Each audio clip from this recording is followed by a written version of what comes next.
It's a new year, but we're still going strong with SIBDIG, which if you're new here, stands for Stocks I Bought, Dividends I Got, which is my monthly dividend portfolio update.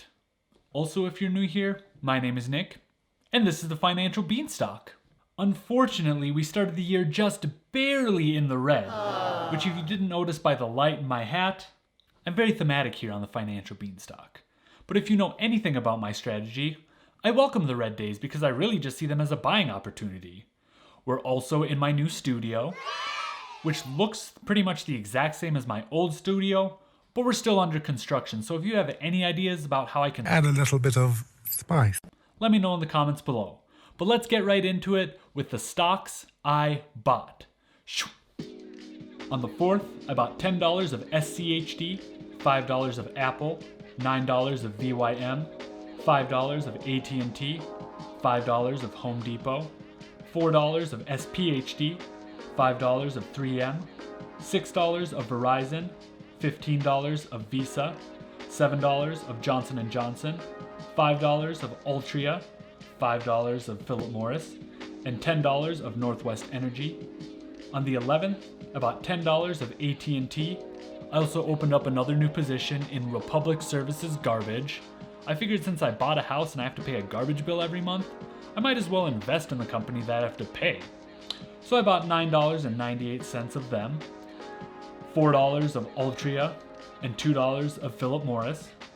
On the 15th, $5 of SPHD, $5 of SCHD, $5 of 3M, $3 of Visa, $6 of VYM, and $5 of Microsoft. On the 18th, $7 of Realty Income, $5 of Main Street Capital, and $5.31 of Stag Industrial. On the 20th, $5 of AT&T, and $5 more of Republic Services. On the 25th, $15 of Visa, $15 of SCHD, $5 of AT&T, and 70 cents of Berkshire Hathaway. I did that for my How to Buy Fractional Shares on Robinhood video, which you can watch in the upper right hand corner here. Here. Your right, my left. On the 27th, $9 of Coca Cola, $15.37 of Republic Services, $5 of Realty Income, $10 of Apple, $10 of Microsoft, $10 of VYM, $10 of SCHD, $5 of Northwest Energy, $10 of Visa, $5 of SPHD, $10 of Home Depot, $10 of JP Morgan, and $5 of Proctor Gamble. Then on the 29th, $10 of SCHD, $20 of Visa, $10 of VYM, and $9.14 of Johnson & Johnson. So in total, I spent a whopping $372.50 on stocks this month, which I think is the most that I've spent in an entire month.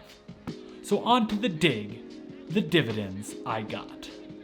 On the 11th, I got $1.23 from Philip Morris and $1.31 from Altria.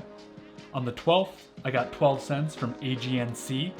On the 15th, 61 cents from Main Street Capital, 18 cents from Stag Industrial, and $1.51 from Realty Income.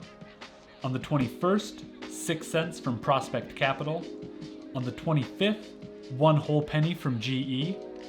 And then on the 30th, I got 7 cents from Gladstone Investments and $1.66 from SPHD. So in total, I got a measly $6.76 in dividends this month. So you might be thinking to yourself, Nick, YouTube must pay you so much money since you're able to invest that much in stocks. wrong. But I do have a pretty decent job. In our culture of hustle, hustle, hustle, and people being obsessed with passive income, I'm guilty of this too. Don't underestimate the power of a good old-fashioned, stable 9-to-5 job while you work towards these other goals. I also get full benefits, so that's nice too. The other thing you might be thinking is, geez Nick, you sure bought Visa and Republic Services a lot this month. Why didn't you just buy it all at the same time? but I also explained that in my fractional shares video, and basically my strategy is to slowly build my position in these companies if they are on the higher end of their 52-week price range in anticipation that the price could go down a little bit. And that's exactly what happened with Republic Services, for example. When I initially bought into them, the price per share was right around $95, so I threw a few dollars at them. But a few days later, the price dropped down to like $93, so I added more. And then a few days after that, it went down to like $91, so I added even more into that.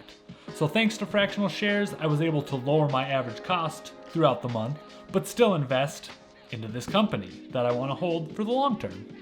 Like I said last year, I am cutting some stuff out of SIBDIG, so I do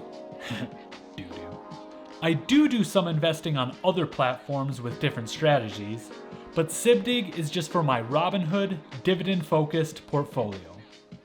Robinhood is a whole topic for another day, because guess what? They're in another controversy.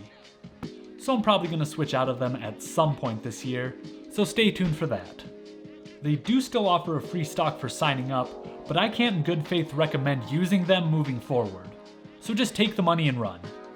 Looking at my projected dividend income for 2021, it's currently sitting at $167. So if I didn't invest another penny from this day forward, I would at least still make $167. But I plan on investing every single month, so it'll be interesting to see how much I can grow that by. Hopefully I can at least double it, maybe even triple it. Even better if I quadruple it. So we'll see.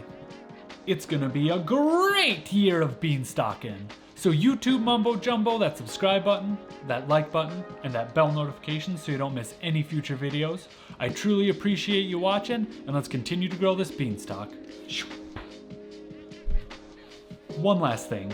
Hold the line, keep your diamond hands, and let's stick it to the hedge funds. If you know, you know.